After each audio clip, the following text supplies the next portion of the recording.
ಅಕ್ಕಿನ ತೊಳೆದ್ಬಿಟ್ಟು ಒಂದು ಸತಿ ಆ ಕಕ್ಕಡ ಅಥವಾ ಮಧುಬನ ಸೊಪ್ಪನ್ನು ಬೇಯಿಸಿ ತೆಕ್ಕೊಂಡಿರೋ ರಸದಲ್ಲೇ ನೆನೆಸಿಟ್ಟಿದ್ದೀನಿ.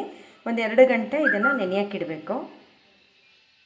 ತೆಂಗಿನಕಾಯಿ ಹಾಗೆ 1-2 ಏಲಕ್ಕಿ ಮತ್ತು ನೆನೆಸಿಟ್ಟಿರೋ ಅಕ್ಕಿ ಅದಷ್ಟನ್ನು ಗ್ರೈಂಡ್ ಮಾಡ್ಕೋಬೇಕು. ಇನ್ನು ಕಾಯಕ್ಕೆ ಇಟ್ಬಿಟ್ಟು ಅದಕ್ಕೆ ಸ್ವಲ್ಪ ತುಪ್ಪ ಹಾಕೋಣ.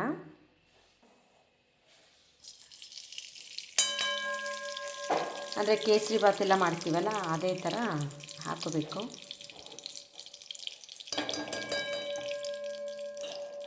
ಇದು ಆಪ್ಷನಲ್ಲು, ಬೇಕಾದರೆ ಹಾಕೋಬೋದು, ಇಲ್ಲಾಂದರೆ ಬೇಡ. ಬಾದಾಮಿ ಹಾಗೆ ಗೋಡಂಬಿ ಮತ್ತು ದ್ರಾಕ್ಷಿನ ಹಾಕ್ತಾಯಿದ್ದೀನಿ.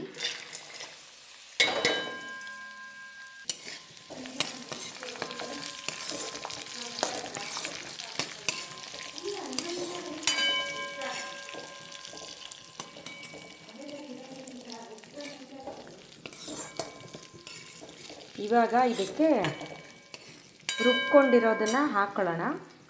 ಕಕ್ಕಡ ಸೊಪ್ಪು ಅಥವಾ ಮಧುಬನ ಸೊಪ್ಪು ಮತ್ತು ಅಕ್ಕಿ ರುಬ್ಬಿದ್ವಲ್ಲ ಅದನ್ನ ಇವಾಗ ಹಾಕ್ತಾಯಿದ್ದೀನಿ ನಾನು. ಹಾಗೆ ಕಾಯಿ ಮತ್ತು ಏಲಕ್ಕಿ ಹಾಕಿದ್ವಲ್ಲ ಅದು.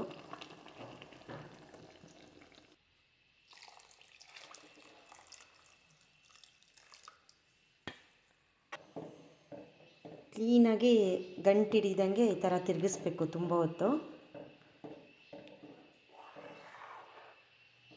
ಸೊಪ್ಪಿನ ರಸ 18 ಔಷಧೀಯ ಗುಣಗಳನ್ನು ಹೊಂದಿರುತ್ತೆ.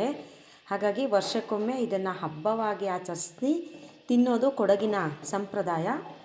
ಇದನ್ನು ಮಧುಬನ ಅಥವಾ ಕಕ್ಕಡ ಅಂತೇಳಿ ಕರೀತಾರೆ. ಇದರಲ್ಲಿ ಪಾಯಸ ಮಾಡ್ತಾರೆ ಮತ್ತು ಅನ್ನನೂ ಮಾಡ್ತಾರೆ. ಹಾಗೆ ಬೇರೆ ಬೇರೆ ಏನೇನೋ ವಿವಿಧ ಖಾದ್ಯಗಳನ್ನು ಮಾಡ್ತಾರೆ. ನಾನೀಗ ಮಾಡ್ತಾಯಿರೋದು ಹಲ್ವಾ ಥರ ಅಥವಾ ಹಾಲ್ಬಾಯಿ ಅಂತಾರೆ, ಆ ಥರ ಮಾಡ್ತಾಯಿದ್ದೀನಿ. ಆಗೋಕ್ಕಾಗಿದೆ. ಇದಕ್ಕೆ ಬೆಲ್ಲ ಹಾಕಿದ್ರೆ ಚೆನ್ನಾಗಿರುತ್ತೆ, ಆದರೆ ಈಗ ಬೆಲ್ಲ ಇಲ್ಲ, ಅದಕ್ಕೆ ಸಕ್ಕರೆ ಹಾಕ್ತಾಯಿದ್ದೀನಿ ನಾನು.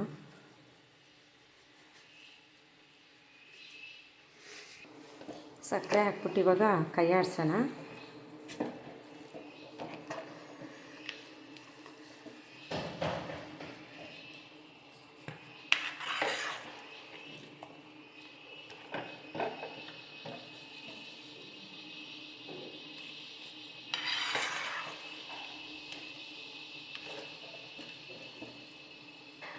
ರಾಗಿ ಮುದ್ದೆ ಮಾಡ್ತೀವಲ್ಲ, ಆಲ್ಮೋಸ್ಟ್ ಆ ಒಂದು ಲೆವೆಲಿಗೆ ಆಗಿದೆ. ಈಗ ಇದನ್ನು 2 ತಟ್ಟೆ ತಗೊಂಡು ಅದಕ್ಕೆ ಸ್ವಲ್ಪ ತುಪ್ಪ ಸವರ್ಕೋಬೇಕು. ತಟ್ಟೆಗೆ ಪೂರ್ತಿ ಈ ಥರ ಸವರ್ಕೋಬೇಕು. ಇವಾಗ ತುಪ್ಪ ಸವರಿರೋ ತಟ್ಟೆಗೆ ಇದನ್ನು ಹಾಕ್ಕೋಬೇಕು. ಹಾಕ್ಕೊಬಿಟ್ಟು ಕ್ಲೀನಾಗಿ ಸ್ಪ್ರೆಡ್ ಮಾಡ್ಕೋಬೇಕು. ಏನಂದ್ರಲ್ಲ, ಇವಾಗ ಕ್ಲೀನಾಗಿ ತಟ್ಟೆಗೆ ಹಿಂಗೆ ಪೂರ್ತಿ ತಟ್ಕೋಬೇಕು.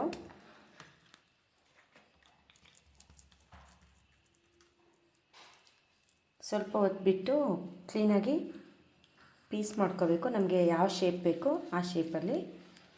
ಹಲ್ವಾ ಅಂತಲೂ ಕರಿಬೋದು ಮತ್ತು ಹಾಲ್ಬಾಯಿ ಅಂತ ಕೂಡ ಹೇಳ್ತಾರೆ. ರೆಡಿ ಆಗುತ್ತೆ. ಆದರೆ ಇದು ಕಕ್ಕಡ ಅಥವಾ ಮಧುಬನದ್ದು ಹಾಲ್ಬಾಯಿ. ಸ್ನೇಹಿತರೆ, ವಿಡಿಯೋ ನೋಡಿದ್ರಲ್ಲ, ಹೇಗೆ ಅನ್ನಿಸ್ತು? ಲೈಕ್ ಮಾಡಿ, ಶೇರ್ ಮಾಡಿ, ಕಮೆಂಟ್ ಮಾಡಿ. ನನ್ನ ಚಾನಲ್ಗೆ ಸಬ್ಸ್ಕ್ರೈಬ್ ಆಗಿ. Thank you. ಹಾಗೆ ಕಕ್ಕಡ 18ರ ಹಾರ್ದಿಕ ಶುಭಾಶಯಗಳು. ಇವಾಗ ಕ್ಲೀನಾಗಿ ಪೀಸ್ ಮಾಡಿದ್ದೀನಿ. ಬರ್ಫಿ ಥರ ಅಥವಾ ಚಿಕ್ಕ ಚಿಕ್ಕ ಕೇಕ್ ಥರ ನೋಡಿ ಆಗಿದೆ. ಈಗ ಇದನ್ನು ಹೀಗೆ ತೆಗೆದ್ರೆ ಕ್ಲೀನಾಗಿ ಪೀಸ್ ಬರುತ್ತೆ ನೋಡಿ.